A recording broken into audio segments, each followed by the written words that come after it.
जय संतपति। Hello hello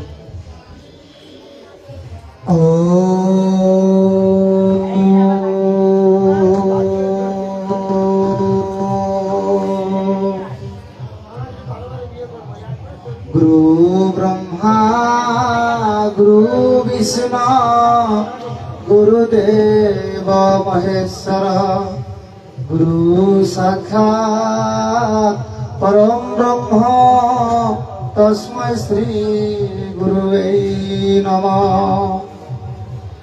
ध्यान मूलम गुरुर्मूर्ति पूजा मूलम गुरुर्पदम् मंत्र मूलम गुरुर्वाक्य मोक्ष मूलम गुरुर कृपा। दुकर जोरी विनती करी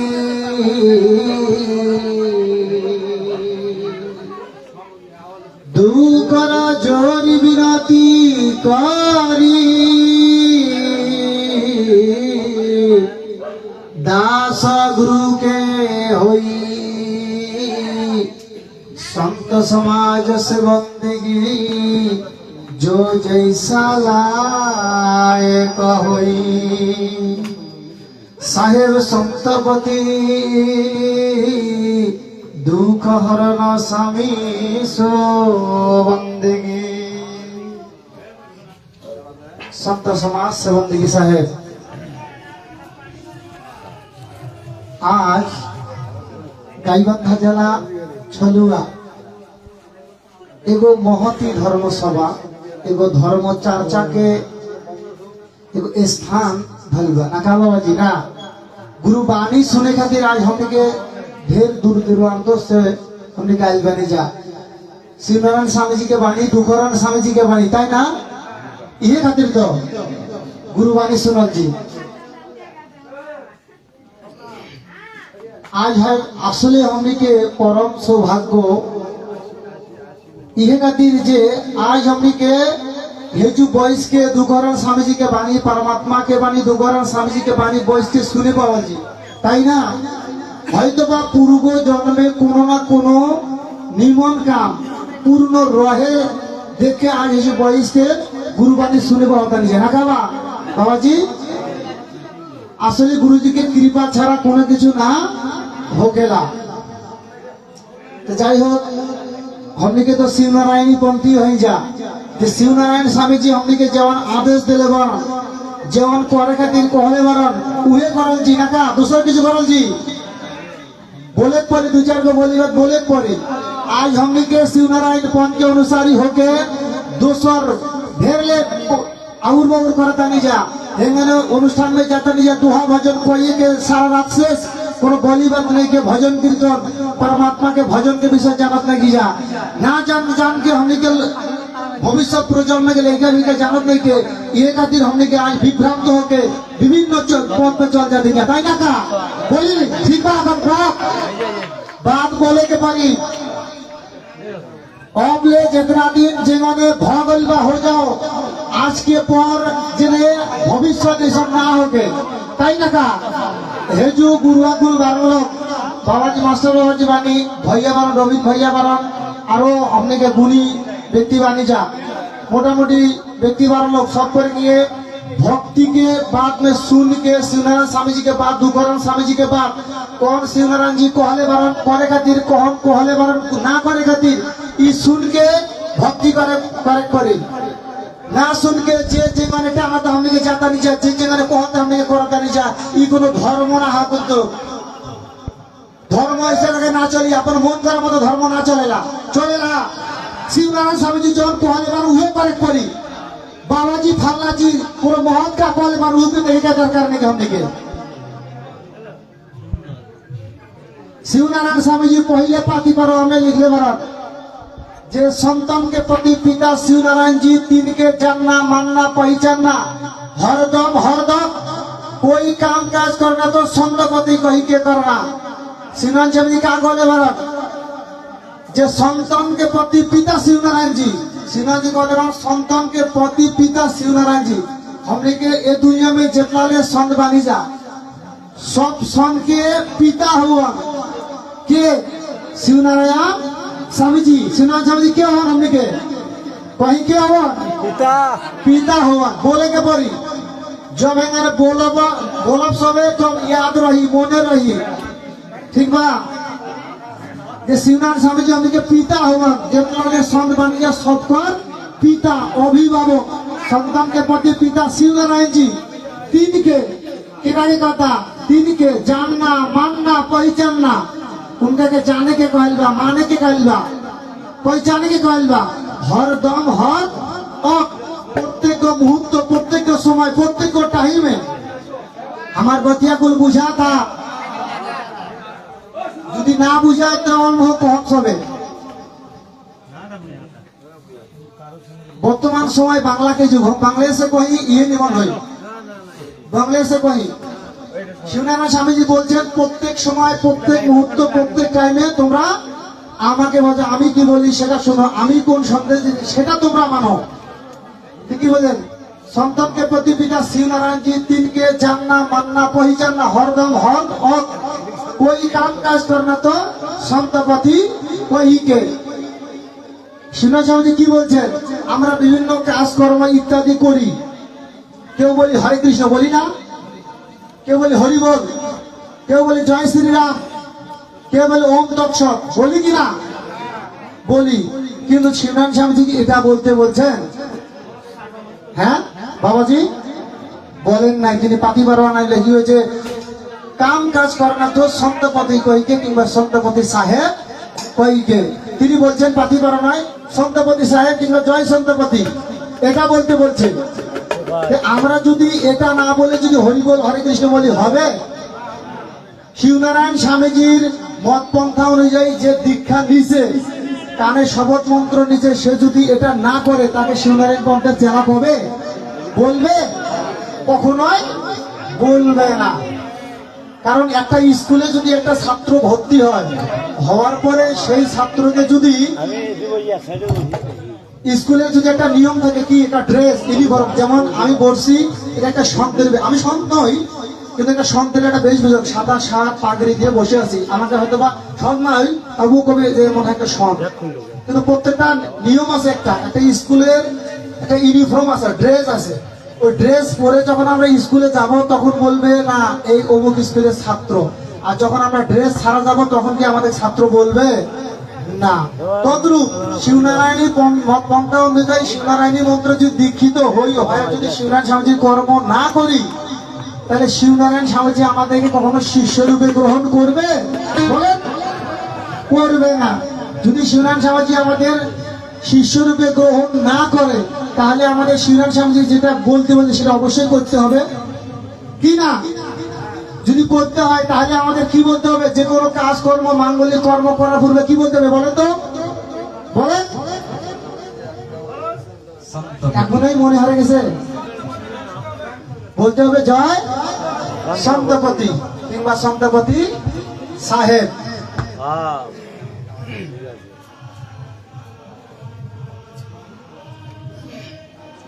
শিবনারায়ণ স্বামীজি গুরু অন্নাস কার বাণী বাবাজি পরমাত্মা দুঃখ হরম স্বামীজির বাণী তাই না আচ্ছা দেখেন এই গুরু অন্নাস আসার পূর্বে আমার কথাগুলো আপনারা একটু ধ্যান দিয়ে শুনবেন আজকে এই শোনার না কারণে আমাদের যে বাবাজিরা বলে আমার দাদা বলে সারা জীবন দাদা বলে আসছে আমরা না বোঝা না শোনার কারণে আজকে আমরা বিভ্রান্ত হয়ে গেছি এখন দেয়ালে পিঠ থেকে গেছে আর সময় নাই সন্তগণ শিবনারায়ণী পন্থীগণ আর সময় নাই আপনারা জেগে উঠুন আপনার ধর্মকে আপনাদেরকে রক্ষা করতে হবে অন্য কেউ করবে না করবে কি আপনার ধর্ম আপনাকে পালন করতে হবে আপনার সন্তানকে শিখাতে হবে এটা শিবনারায়ণ মত পন্থা অনুযায়ী চলতে হবে অন্য কোনো মত পন্থা অনুযায়ী নয় গুরু অন্নাস দিচ্ছে গুরু অন্নাস কার বাণী দুঃখহরণ স্বামী পরমাত্মার বাণী আমাদের একমাত্রই বাবাজি আমাদের একমাত্রই শিবনারায়ণী পন্থের মূল গ্রন্থ কি বলেন তো গুরু অন্নাস ছাড়া শিবনারায়ণী পন্থের আরো অনেক গ্রন্থ আছে শিবনারায়ণ নিবন্ধের গুরুয়ান্নাসকে প্রাধান্য, সর্বোচ্চ প্রাধান্য দেওয়া আছে। আর এই গুরুয়ান্নাসটাকে পরমাত্মা বলে গণ্য করা আছে, আছে কিনা? এই যে গুরুয়ান্নাসটা রাখা হয়েছে এখানে দেখেন, এখানে পরমাত্মার আসন কোথায় দেখেন, এই গুরুয়ান্নাসটাই পরমাত্মা। তাকে ফুল ফল দিয়ে সাজানো হয়েছে, তার উপর পূজা করা হচ্ছে। এখানে গুরুয়ান্নাসটা যখন স্থাপন করা হয়েছে, কি বলা হয়েছে? आदि पुरुष अविनाशी दाता आसन ले जाए और सत्य समाज के बीच में गुरुजी पूर्ण ब्रह्म का है। पूर्ण ब्रह्म के আমার পরমাত্মা দুকরণ স্বামী, এটাই সেই দুকরণ স্বামী, এটাই পরমাত্মা, এটাই ভগবান।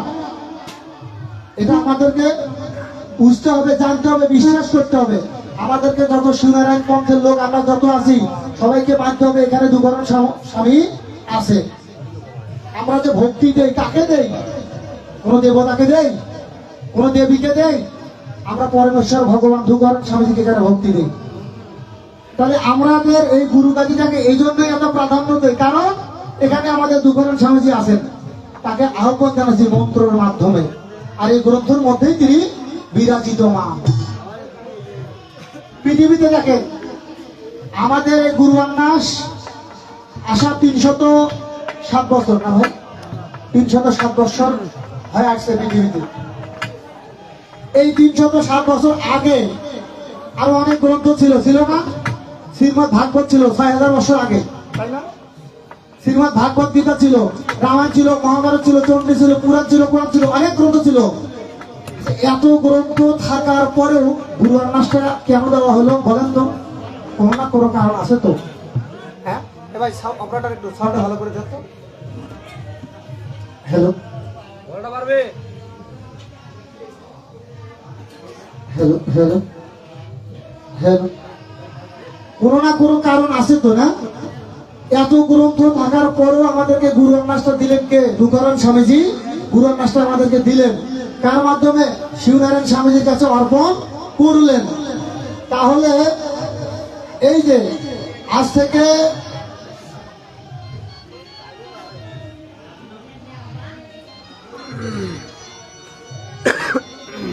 কলিযুগের, সত্য যুগের বয়স ছিল 1000 বছর, 1 লক্ষ বছর। 4টে যুগ না? কি কি যুগ? সত্য, ত্রেতা, দ্বাপর, কলি। এই কলির 4টা যুগের 4টা বয়সের আয়ু আছে, আছে না? সত্য যুগের বয়স ছিল 1 লক্ষ বছর, ত্রেতা যুগের বয়স হলো 1000 বছর, দ্বাপর যুগের বয়স হলো, ত্রেতা যুগের বয়স 10,000, দ্বাপর যুগের বয়স হচ্ছে 1000, কলি যুগের বয়স শুধুমাত্র 100 বছর। এটা কি? এটা আমি যুগের নয়, এটা সত্য যুগের মানুষের বয়স। আমার সরি, ভুল হয়েছে। সত্য যুগের মানুষ 1 লক্ষ বছর বাঁচত, 1 লক্ষ বছর বাঁচত। ত্রেতা যুগের মানুষ 10,000 বছর বাঁচত, দ্বাপর যুগের মানুষ 1000 বছর বাঁচত। বর্তমান কলি যুগের মানুষ 100 বছর বাঁচে, তারও কম, তাই না? অকাল মৃত্যু ঘটে, ঘটে কিনা? অকাল মৃত্যু ঘটে।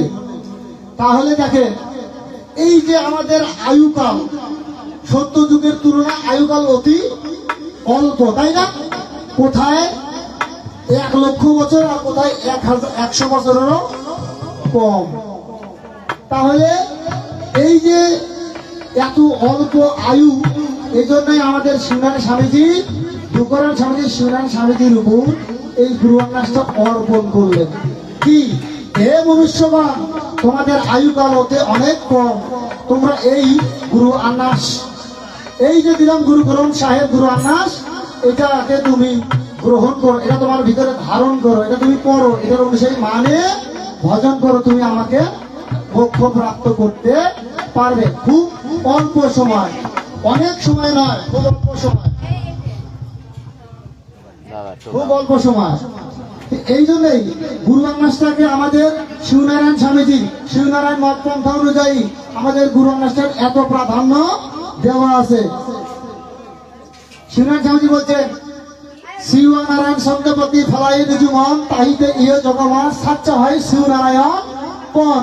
পৃথিবীর মধ্যে আরো অনেক পন্থ আছে, অনেক মত আছে।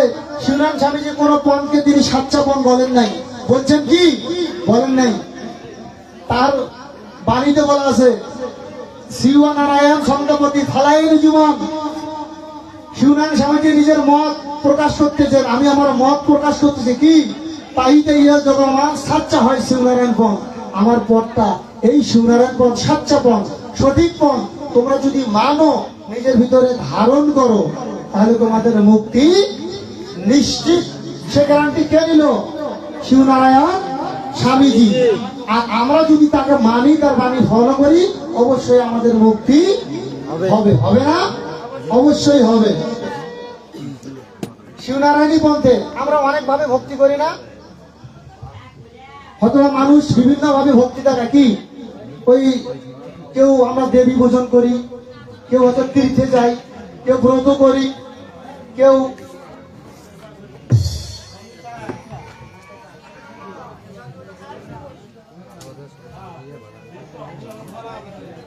কেউ গোপা সভা ঢুন্ডক করে, কেউ পূজা টুজা ধ্যান, কেউ তীরথ বরফ দেব পত্থর বোঝে, কেউ গতিপতি ধ্যান। আমরা ভগবানকে কোথায় খুঁজতে যাই? তীর্থে যাই, ওখানে চান করলে মনে আমরা ভগবানকে পাবো, যাই না? ব্রত করি, আমরা একাদশী করি, মনে একাদশী করলে আমি আমার ভগবানকে পাবো, আমার পুণ্য অর্জন হবে। তীরথ বরফ দেব পত্থর বুঝে, কেউ পাথরের মধ্যে ভগবানকে ডাকে। আসলে ভগবান কি তীর্থে আছে? ভগবান কি পাথরে আছে? ভগবান কি বনে আছে? ভগবান কি জঙ্গলে আছে? ভগবান মন্দিরে আছে?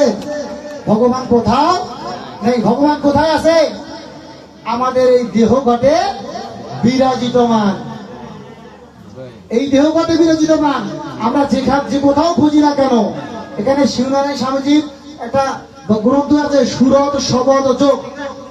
পরমাত্মাকে দর্শন করার মানে সুরত মানে ধ্যানের সহিত, শবদ মানে শব্দ, যোগটা বসে সুরত শব্দের মাধ্যমে তাকে পরমাত্মাকে দর্শন করা। তাকে দর্শন করা মানে আবাগমন চক্র হতে আমাদের মুক্তি হয়ে যাবে। পরমাত্মা এবং জীবাত্মার যখন নাভিকুণ্ড হতে যখন এই সহস্র দ্বারে আমাদের পরমাত্মা এবং জীবাত্মার মিলন হবে, আমাদের মুক্তি হয়ে যাবে। প্রেম সে বলো সদ্গুরু মহারাজ কি, মহারাজ কি।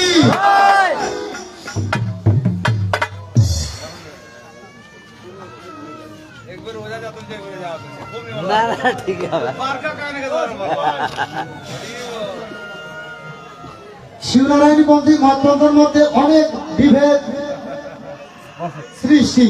যেমন আমরা ভক্তি, শিবনারায়ণ স্বামীজির গ্রন্থে 9 প্রকার ভক্তির কথা বলা আছে। ভক্তি কথা আপনারা মন দিয়ে শুনবেন, আমি আপনাকে জিজ্ঞেস করে বলতে হবে কিন্তু বাবাজি। হ্যাঁ মাতাজি, আপনাদেরকেও বলছি। প্রথমে শিবনারায়ণ স্বামীজি 9টা ভক্তির মধ্যে বলেছে শ্রবণ কর না, শ্রবণ শুনকে অমল করে না। কি বলছে? শ্রবণ। এই যে আমি বলতেছি, আমি নয়, আমার পরমেশ্বর দুকারাম স্বামীজি বলাচ্ছে, এই জন্য আমি বলতে পারতেছি, তাই কিনা? যদি আমাকে দুকারাম স্বামীজি আমাকে দিয়ে না বলায়, আমি কিন্তু বলতে পারতাম না। আমার এই দেহ সামলের ক্ষমতা নাই, আমি এখানে পানি প্রয়োগ করতে পারবো। শিবনারায়ণ স্বামীজি বলছে শ্রবণ করে না, শুনকে অমল করে না। আমি যেটা বলতেছি আপনারা শুনে অমল অথবা কর্ম করবেন, ঠিক আছে? এটা 1। 2 নম্বর যে কীর্তন, কীর্তন অপরে হাত সে দান রূপী পূর্ণ করে না। কীর্তন অর্থ কি? কীর্তন অর্থ আমরা ভজন গাই এটা নয়। কীর্তন অর্থ এক নাম হরে কৃষ্ণ এটা নয়। কীর্তন অর্থ নাম জপ এটা নয়। কীর্তন অর্থ শিবনারায়ণ স্বামীজি কি বলছে সেটা আপনারা দেখেন। অপরে হাত সে দান রূপী পূর্ণ করে না, এটা হচ্ছে কীর্তন। আমার হাত দিয়ে দান রূপী, দান করলে যে পূর্ণ হয়, দান রূপী পূর্ণ করার নামে হচ্ছে কি বলা? কি? কীর্তন। কথা বলতে হবে মাতাজিগণ, এটা হচ্ছে কীর্তন। সুমিরন, সুমিরন হর পথ সন্তপতিকে ইয়াদ করনা, হর পথ সন্তপতিকে ইয়াদ রাখনা। সুমিরনটা কি? আমরা সবসময় সন্তপতির নাম স্মরণ করব, এটা আমাদের সুমিরন। অর্পণ, অর্পণ 4 নম্বর আছে অর্পণ, তন মন ধন ধর্মকে কামে লাগানা। অর্পণ কি? আমরা ভগবানের কাছে তো ধন সম্পদ আর্থিক অনেক কিছু অর্পণ করি, তাই না? শিবনাথ স্বামীজি সেটা বলেনি। শিবনাথ স্বামী কি বলছেন দেখেন, তন দেহ মন মন ধন সম্পদ ধর্ম কে কামে লাগানা, তন মন ধন ধর্মকে কামে লাগানা, এটাই হচ্ছে অর্পণ। আমার কথা বোঝা যাচ্ছে কি?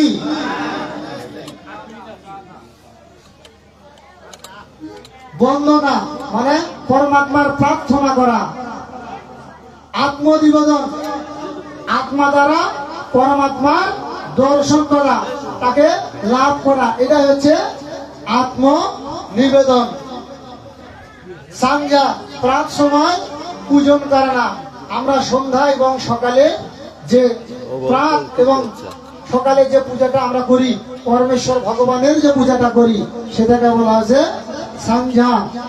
আর পরে আছে হলো 14 বিদ্যা, এটা গুরুর মুখ থেকেই জেনে নেওয়া। 14টা বিদ্যা আছে আরো। ঠিক আছে, এই প্রাত সময় আমরা শিবনারায়ণী পন্থীগতভাবে সবাই দাবি করি, কিন্তু শিবনারায়ণী পন্থীগতভাবে শিবনারায়ণ স্বামীজি যে আদেশ দিছে এটা আমরা করি না। আজকে আমরা এটা না করার কারণে আজকে আমাদেরকে মানুষ বিভ্রান্ত করতেছে। কেউ বলতেছে এই বাসে যাও, কেউ বলে এটাকে যাও, কেউ বলতেছে রামকে ভজো, কেউ বলে কৃষ্ণকে ভজো, কেউ বলে গোবিন্দকে ভজো, কিন্তু মূলত কে পরমেশ্বর ভগবান আমরা চিনতে পারি নাই। চিনতে না পারার কারণে আজকে আমরা শিবনারায়ণী পন্থীগত লোক বিভ্রান্ত। সবাই আমাদেরকে দেখে হাসে, তাই না? তো ভগবান এত ভগবান কাকেই বুঝব। বর্তমান কিছু সংগঠন আছে, তারাও আমাদেরকে বিভ্রান্ত করতেছে। এই জন্য প্রত্যেকটা ফ্যামিলি, প্রত্যেকটা পরিবার যদি সচেতন না হয়, আপনারা যদি আপনার স্থান থেকে আপনার ধর্মকে, আপনার সন্তানকে আপনি যদি নিজে সচেতন না হন, তাহলে আমাদের এই শিবনারায়ণ পন্থাকে বিলীন হয়ে যাবে। যাবে কিনা? যাবে। তাই আপনারা যার যার স্থান থেকে সবাই সচেতন হন। পরমেশ্বর যে ভগবান, যিনি সৃষ্টিকর্তা, আমরা তাকেই বুঝবো। বড় একটা কথা বলে যে বাবুকে কাকা বলাইয়া মত, কথাটা রাইট। আপন বাপ যিনি জন্ম দিছে তাকে তুমি কাকা ডাকলে বাপ তোমাকে কোনোদিনই স্বীকৃতি দেবে না। দেবে কি? দেবে না। এই জন্যই যিনি আমার জন্মদাতা পিতা, আমাকে তাকেই বাবা বলে ডাকতে হবে, তবেই তিনি আমাকে কবে যে ইনি আমার সন্তান, তাই কি না? সেটাই যদি হয়, কেউ বলে রাম ভগবান, কেউ বলে কৃষ্ণ ভগবান, ভগবান কে? পৃথিবীতে যারা অবতার নিয়ে এসেছেন তারা পরমেশ্বর ভগবান নন। শিবনারায়ণ স্বামীজি বলতেছেন,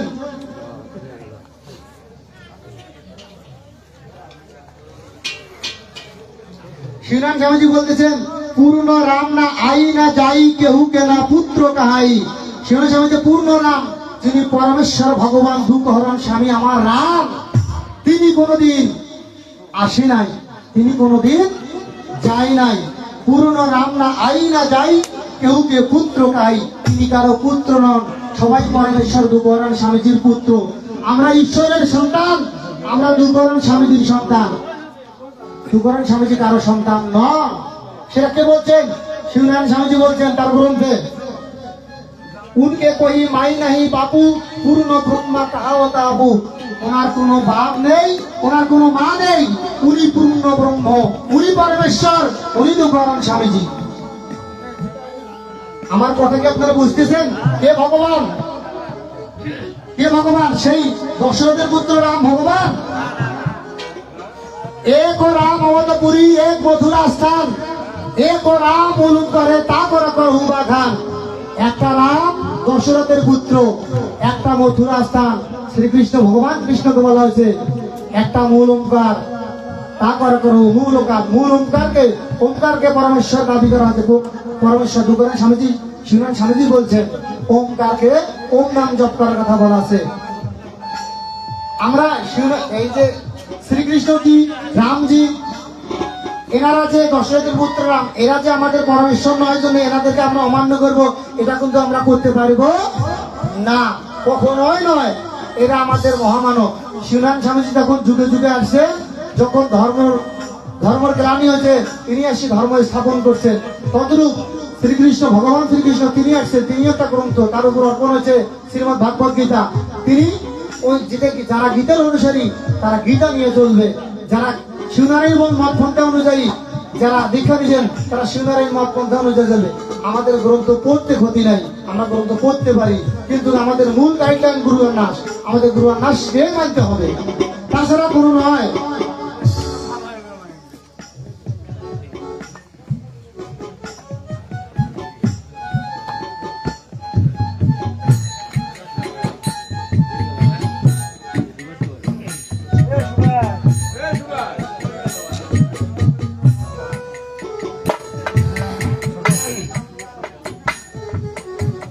আমার এই যে জ্ঞানগুলো পাচ্ছি আমার মাধ্যমে, এই জ্ঞান আমরা কোথায় পাবো বলেন তো? এখানে যে পাচ্ছেন একটা সঙ্গের মধ্যেই তো পাচ্ছেন, তাই না?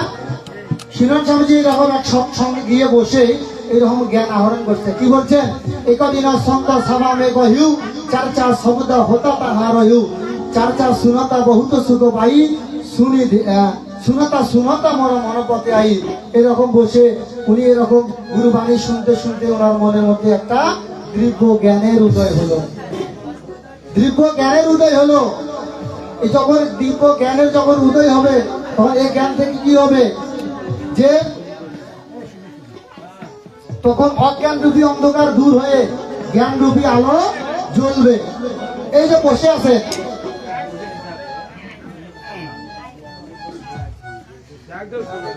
আচ্ছা বাবাজি দেখেন, এই যে আপনারা সঙ্গের সঙ্গে বসে আছেন না, আচ্ছা আপনাদের কি এই যে আমরা একটা জিনিস, কে বাজাচ্ছে একটু আসলে যদি আপনারা মিউজিকে দেন তাহলে আমার কথা হবে। বাবা এগুলো বন্ধ করো। হ্যাঁ,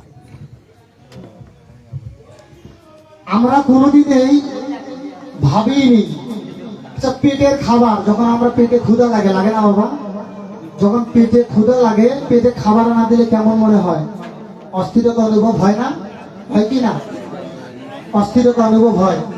তেমনি বহুদিন যাবত যদি আত্মার খাবারটা আমরা না দেই তবে কিন্তু কোনোদিনে আমাদের মনে শান্তি আসবে না। আসবে কি?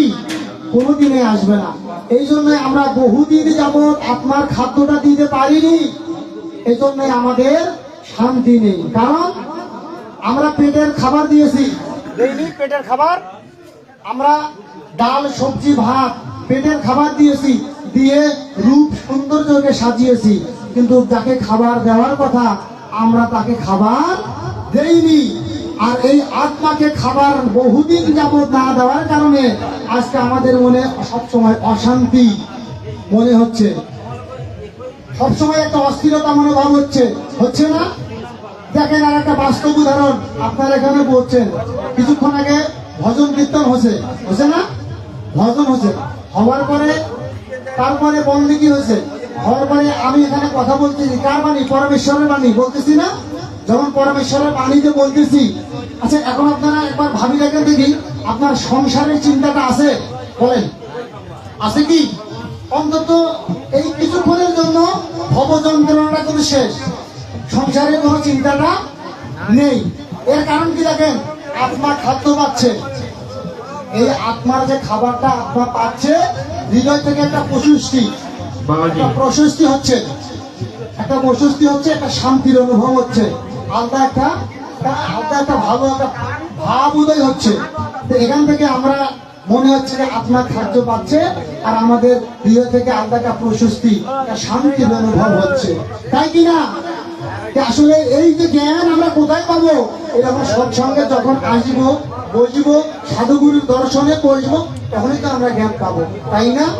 কিন্তু এই নয় আমরা সারা জীবন এই গুরু আনাসের প্রথম খণ্ড পাঠ করে করে জীবন শেষ করে দিছি, এই নয় যে আমাদের সচেতন হওয়া অবশ্যই জরুরি। আমি বারবার একটা কথা বলতেছি যে গুরু আনাসের কোন 12টা খণ্ডে 12 রকম কথা বলা আছে, 12 খণ্ডের 12 রকম কথা অবশ্যই আমাদের জানা দরকার। কিন্তু ওই গাদি লাগাবেন রাত্রি 12টার সময়, ওই ভোরবেলা করবেন বাবাজি 2-4 খণ্ড পড়ি, তখন বাবাজি না পড়ি। এটা নিয়ম করা উচিত কি জানেন? গুরু গ্রন্থ গাদি লাগাবার পরে একটা খণ্ড পড়িয়ে বোঝানো উচিত। এটা আমার ব্যক্তিগত একটা মত, হয়তো গুরু জগন্নাথ বাবাজি আছেন, তারাই জানে কি হবে। যদি আমাদের বোঝাইতো আমাদের ভবিষ্যৎ প্রজন্মের সন্তানরা পড়তো, শিখতো, বুঝতো, আমাদের শিবনারায়ণী বলতে এত মতভেদ বিভেদ সৃষ্টি হতো না। আপনি কিছু বলতে চাইছিলেন? কিছু বলতে চাই বলেন। সংক্ষিপ্ত বলুন, সময় শেষ। এটাই। একটু সময় দেন। আচ্ছা দেখেন,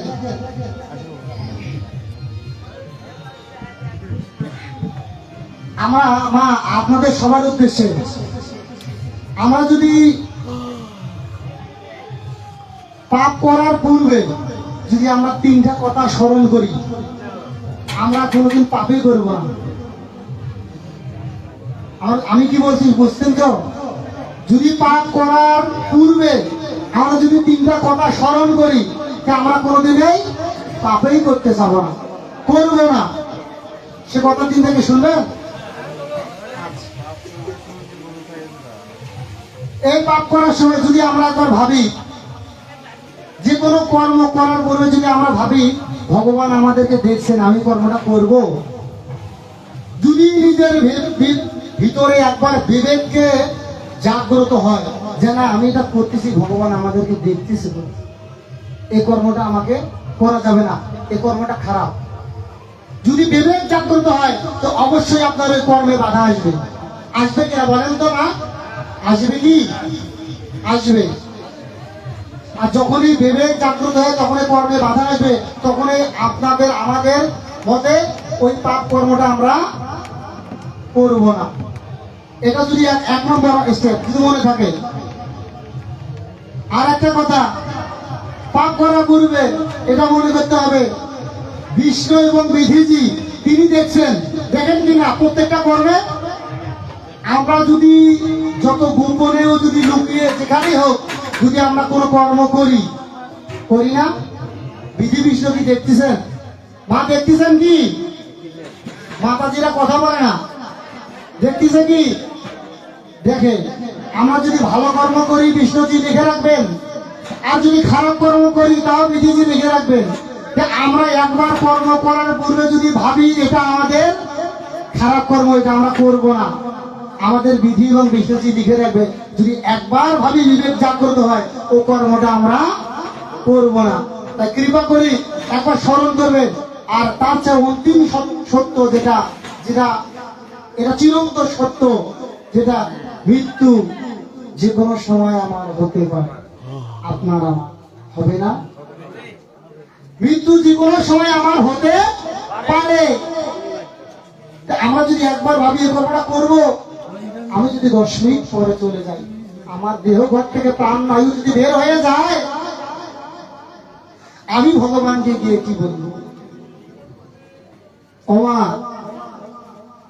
বাবা আপনারা একবার ভজনে ফিরে আসুন মা। আসলে আমাদের এরকম করতে করতে এই বলবন তরুণ বৃদ্ধা আমাদের সব জীবনের সার শেষ হয়ে যাচ্ছে মা। এক ব্যক্তি তিনি একজনকে প্রশ্ন বললেন যে বাবা তুমি তোমার শিক্ষাগত যোগ্যতা কতটুকু? যে বাবা আমি শিক্ষাগত যোগ্যতা সেরকম করতে পারিনি। তোমার জীবনটা বৃথা, তোমার জীবনটা বৃথা। উনি পরে পড়াশোনা করলেন, শিক্ষাগত যোগ্যতা হলো। কি করলেন? যে বাবা তুমি এখন কি করতেছো? ভাই আমি তো শিক্ষাগত যোগ্যতা শেষ, আমি পড়াশোনা শেষ করছি, তারপরে এখন চাকরি বাকরি করতেছো? যে না। চাকরি বাকরি করতেছো না, কিন্তু চাকরি বাকরি তোমার জীবনটাই বৃথা। পরে ওনার চাকরিও হলো, হওয়ার পরে তুমি কি করতেছো? আমি চাকরি বাকরি করতেছি, বিয়ে শাদীটা করছো কি? না অপারেটর ভাই সাউন্ডের প্রবলেম যে না এখনো বিয়ে শাদী, জীবনটাই বৃথা। তোমার যদি সঙ্গী না থাকে তোমার এই জীবনের মূল্যই কিবা। আবার ওনার বিয়ে শাদী হলো, তারপর সন্তান হয়নি, না তোমার জীবনটাই বৃথা।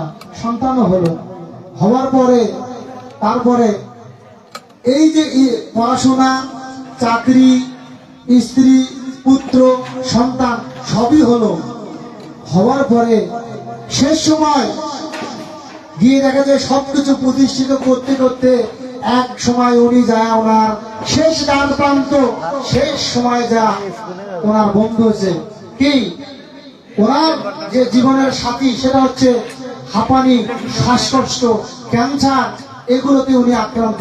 নিজে প্রতিষ্ঠিত হয়েছে, সন্তানকে করছে, সহধর্মিনীকে করতে করতে জীবনের এককাল, দুকাল, তিন কাল শেষ করে ওনার জীবনের অন্তিম সময় গিয়ে ওনার আর পাশে কেউ নেই।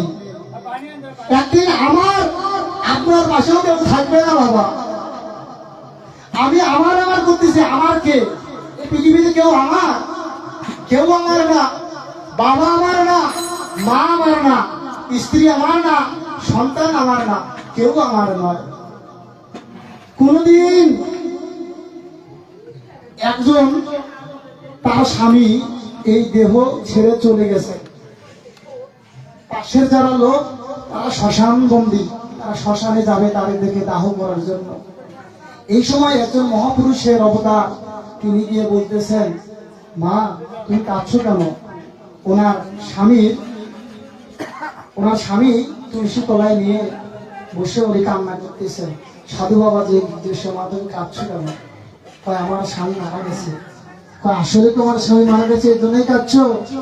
সাধু বাবু একটু কটাক্ষ, আপনি দেখতে পাচ্ছেন না সাধু বাবু আমি কেন কাঁদছি? কয় আমি তো দেখছি এটা একটা লাশ পড়ে আছে, এটা কি তোমার স্বামী? তোমার স্বামী যদি মারাই গিয়ে থাকে, এটা তো তোমার স্বামী পড়ে আছে, কোথায় মারা গেল, কোথায় চলে গেল, কোথায় গেছে? তোমার স্বামী তো আছে এখানে মা। সাধু বাবা আপনি বুঝতে পারছেন না, যিনি আমার স্বামী তিনি তো চলে গেছে, যিনি আমার স্বামী তিনি তো নেই, এটা তো তার দেহটা, এটা একটা দেহ, আমার স্বামী তো নেই। যিনি আমার সাথে সারা জীবন সংসার করেছেন তিনি তো নেই বাবা। তাহলে তিনি যে নেই, আপনি শুধু এই দেহটা নিয়ে সারা জীবন টানাটানি করলেন।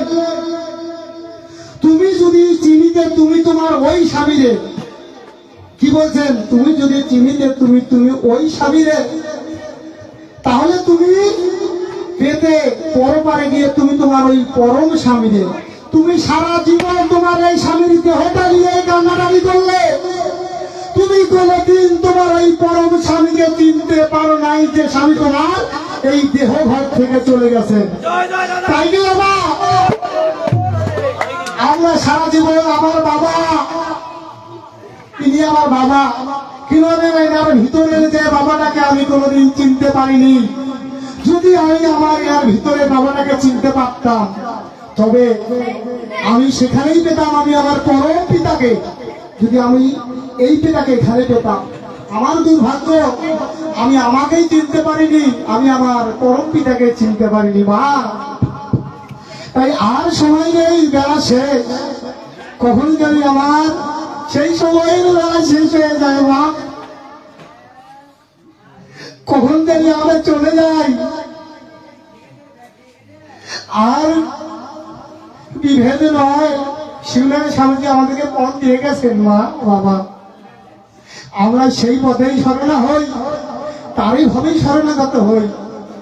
আমাদের কাছে কোনো কম নেই মা বাবা, আমরা সাঞ্জা করি, আমাদের সন্তানকে আমরা শেখাই, আমার স্বামীকে, মাদের উদ্দেশ্যে বলছি না,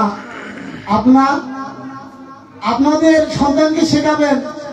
একটা মায়ে পারে তার সন্তান, তার ফ্যামিলিকে দেখার জন্য, আপনি চাইলে তার স্বামীকে, আপনার যে পতিদেব আছেন তাকে আপনি করাতে পারবেন, আপনি আপনার সন্তানকে করাতে পারবেন।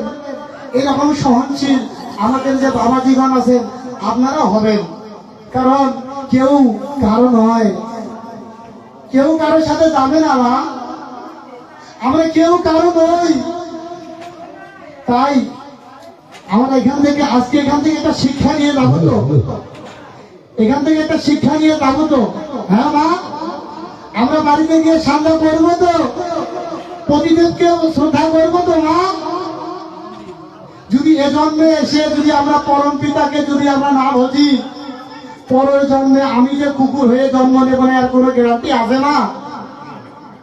আমি আপনাদের কাছে আর 5টা মিনিট সময় চেয়ে নিচ্ছি, 5 মিনিট, যদিও সময় সংকেত, 5টা মিনিট আমাকে দেন।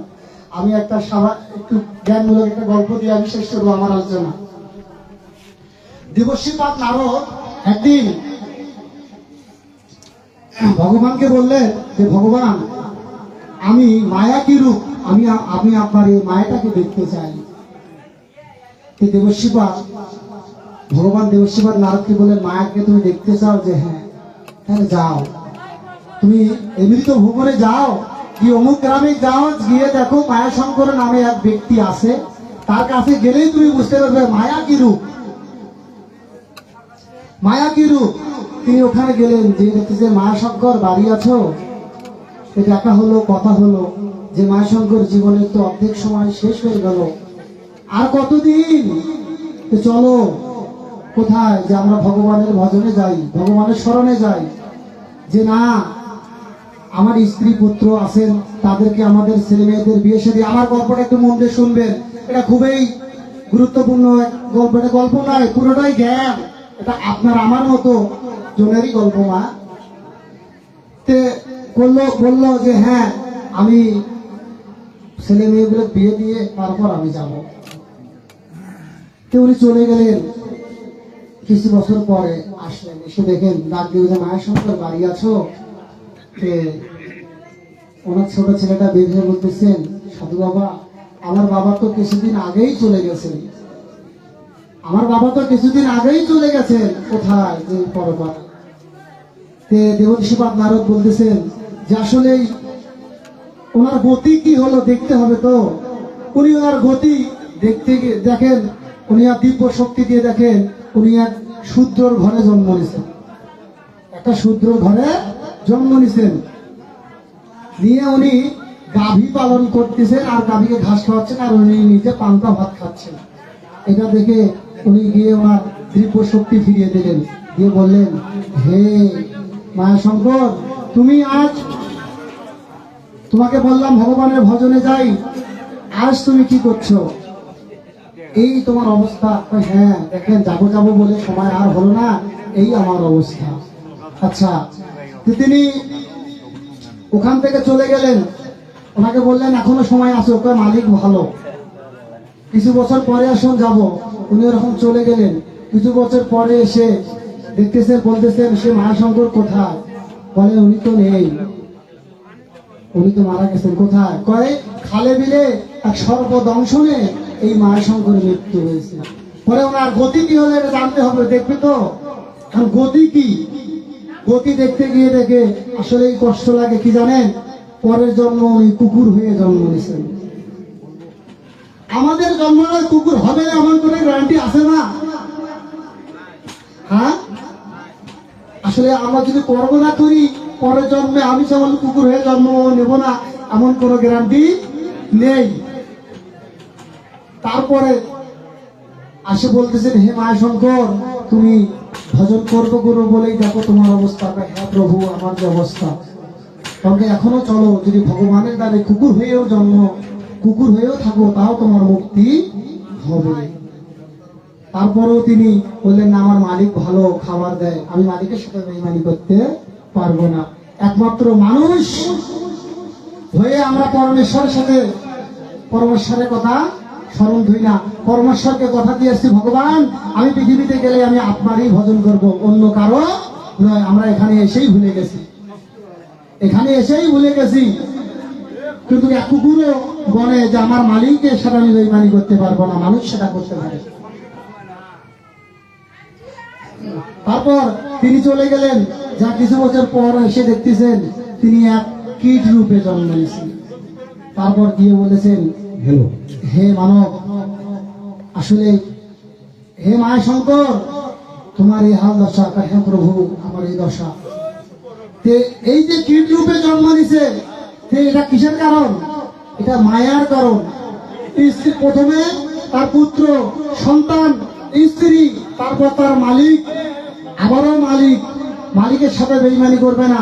আমরা এখানে মায়ার জালে পড়ে স্ত্রী, পুত্র, সন্তান বলতে বলতে করতে করতে সারা জীবন শেষ হয়ে গেল, আমাদের মায়া শেষ হলো না। শেষ না হওয়ার কারণে আজ আমাদের এই অধঃপতন, এই 84 লক্ষ জনিতে আসতে যাচ্ছি। আসলে আমি অনেক সময় নিয়েছি, আমার সময় ছিল হয়তো 30 মিনিট, আমি অনেক সময় নিয়েছি। যাই হোক, আমি এই জগতের ছাত্র মাত্র না। আমি অনেক কথাই বলেছি, আপনাদের সবার চরণে হাত দিয়ে বলি, আপনারা সবাই আমাকে আশীর্বাদ করবেন। মা, বাবা আসলে আমার কথাতে যদি কারো তেতো লাগে, আমি অনেক উচ্চ স্বরে কথা বলে ফেলছি, রাগান্বিত হবে। আসলে এটা আমার জন্য না, এটা আমাদের সবার জন্য। আপনারা এটাতে কিছু নেবেন না। আসলে সবার চরণে আমি ভক্তিপূর্ণ প্রণাম রাখতেছি। দয়া কর সন্তপতি মানা হুয়া রাজি হাওয়া, দয়া কর সন্তপতি মানা হুয়া রাজি হাওয়া, আপু বিনয় হো জগ নাহি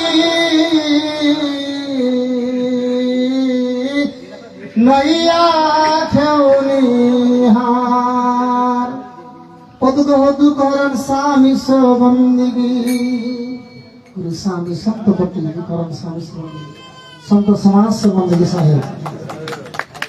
জয় গুরু বন্দনা সাহেব। আমাদের মাঝে শ্রী শ্যামল বাবাজি অনেক গুরুত্বপূর্ণ কিছু আলোচনা করলেন।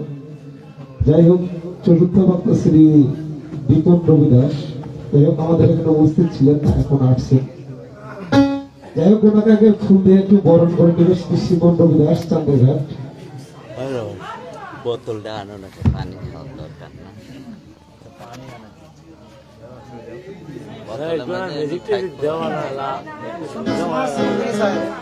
সাহেব সন্তপতি সাহেব